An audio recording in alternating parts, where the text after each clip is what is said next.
Tapi itu kan kejadian itu kan lebih menarik nih badannya. Nggih, nah dilanjut lagi nih nggih. Itu kan tadi salaman. Salaman waktu memang datangnya itu nggak punten dalam artian tanda kutip itu nggak punten sama yang nggak kelihatan gitu. Aku langsung nyelonong masuk, tapi aku nggak lupa sih baca doa gitu ya. Waktu salaman, mbahnya tuh kayak raut emosi, raut mukanya tuh emosi, terus nada bicaranya juga emosi gitu. Dia memang kayak ngewujud manusia, tapi dia tuh tahu sebagian besar yang mungkin aku belum cerita ke dia. Contohnya dia tuh yang pertama tuh dia ngomong, kenapa kamu kesini tuh nggak permisi, nggak punten, nggak pamit, nggak minta izin gitulah, tiba-tiba masuk padahal kamu orang jauh. Terus dianya lagi bilang, loh kamu kan orang jauh, bukan penduduk sini, kamu kan orang Kroya.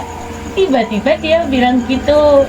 Nah aku kita tanya dalam hati, nah iki mbak kok bisa ngerti aku wong Kroya, aku belum cerita, aku belum ini, saya belum, itu memang aku udah minta maaf, ngapunten nggih mbah dan sebagainya. Aku ceritain bahwa aku masuk ke sini tuh nggak ada orang, aku salam-salam juga nggak ada yang keluar, walaupun ada satu rumah gitu. Artinya dari kejadian itu kan menjadi jawaban bahwa ternyata ada penunggu bisa kontak langsung. Nah, dua orang tersebut yang bisa banyak bercerita tuh aku, yang sebelahnya tuh ya mungkin bisa ngelihat, bisa menyaksikan, bisa mendengar, cuma nggak bisa ngobrol gitu. Nah terus suatu ketika di kejadian itu apa ya, mbahnya udah mereda, sampai aku pun ditawarin minum, alhamdulillah aku tolak. Aku mikirnya gini, yang pertama dari kejadian awal itu udah kayak beda. Yang kedua, nek aku beneran dikasih minum terus aku minum, apa ya aku bisa duduk di sini gitu. Aku mikirnya kayak gitu.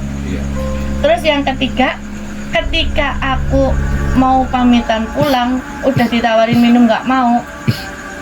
Aku kan anaknya turun, anaknya datang itu katanya. Terus mbahnya juga cerita sebagian kecil lah dari keluarganya dia. Anaknya datang turun, aku ngelihat ke anaknya, aku ngelihat lagi ke mbah itu udah nggak ada, mutlak. Jadi kayak di film horor gitu loh. Aku ngelihat ke sana, ngelihat lagi ke sini, udah nggak ada, udah hilang clean gitu. Artinya kan itu satu bahwa kejadian itu kan menjadi itu kan untuk melawan orang-orang yang rasional. Orang-orang rasional hari ini kan yang materialis ya seolah-olah mengutamakan ilmu pengetahuan tapi basic otaknya itu kan rata-rata menafik akan diri bahwa itu kan ilusi karena kan personal, sangat personal ya nggak, sangat personal kan. Biasanya kejadian itu hanya individu, nggak ada saksi. Okay. Nah ini kan jadi kan nggak valid. Jadi kan kayak ini mungkin cuma cerita karangan. Ngomong kosong lah. Sering kayak gitu nggak, halu lah, halusinasi kan, delusi, ilusi, apa kan gitu nggak, gementahkan nggak, padahal real hal itu ada. Ya mungkin yang dicari Golden Medi itu salah satunya kan untuk membantah bahwa selama ini orang yang tidak percaya akan tahayul, musyrik, apa dan lain sebagainya ternyata menjumpai. Nah ternyata bagian dari teman-teman tim ini ada yang mengalami langsung kan seperti itu. Benar nggak kira-kira? Nah, dari situ kan yakin, percaya adanya hal gaib, ada dimensi lain. Padahal waktu itu mbahnya itu bilang, aku loh di sini punya temen, rumahnya di sana. Tapi ketika aku ngeliat, ya udah mutlak itu pemandangan apa ya, pohon-pohon besar, nggak ada rumah sama sekali. Makanya nyambung nggak dengan tadi itu saya katakan orang yang mantan bandar miras, ternyata mau di Batu aja sudah penuh, di bawah pokok sudah penuh. Artinya apa, begitu banyak arwah-arwah gentayangan dan lain sebagainya. Gitu. Ya ini kan satu bentuk pengetahuan.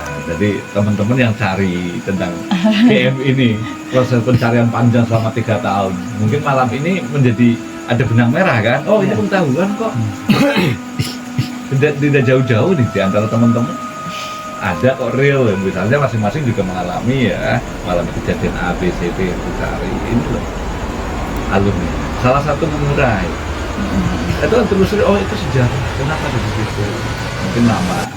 Karena orang yang meninggal dan orang yang lahir lebih banyak orang yang meninggal. Ketika dari Nabi Adam sampai sekarang berapa banyak arwah yang terkumpul? Misalnya seperti itu. Belum lagi dari makhluk lain, ada genderuwo, misalnya ada dari alam jin itu kan, ada alam siluman, ada alam apa, kan banyak sekali alam-alam itu. Dan salah satunya itu yang mana orang yang itu belum dari masuk jenisnya bidadari, sandewi, atau apa, kan banyak sekali masuk yang seperti itu. Mungkin itu ya salah satu diskusi eksplorasinya seperti itu. Gimana nih eksplorasi malam minggu ini? GM eksplorasi diskusinya kan menarik kan, jadinya kan ketemu. Jadi banyak pengetahuan. Yang belum tahu jadi tahu, yang tahu jadi tambah tahu gitu. Kan rangkaiannya jadi jelas. Oh, sesuatu hal sinetronnya semangatnya tadinya apa, karena butuh ilmu. Oh, ini loh rangkaiannya, padahal udah ngalami. Ketika dirangkai jadi suatu bentuk pengetahuan. Bukan hanya sengaja mencari konten apa, kan bukan hanya sebatas itu.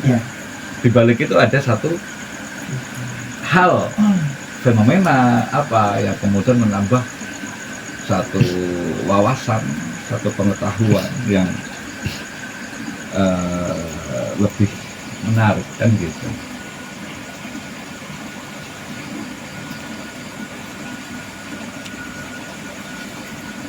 Ngobrol Zul, aku dan main ini masalah mimpi gitu sih. Iya, gimana? Mimpi itu kebanyakan ya ada suatu kulit biasa, wonten sing sakit sadar, saking mimpi itu maksudnya dalam hal kita niku dalam mimpi loh, kita sedih bebas nak mawon. Ini penjelasannya itu perhitungan menurut saya. Kenapa? Mimpi, dalam mimpi kita sadar bahwa itu mimpi dan kita bisa melakukan apapun. Itu di antara terjaga kan? Jadi itu menurut bisa gimana? Ya itu kan Fenomena saja. Ya satu fenomena sadar di antara sadar dan terjaga. Di antara tidur dan terjaga. Berarti kan jenengan punya bakat untuk jaga kesadaran.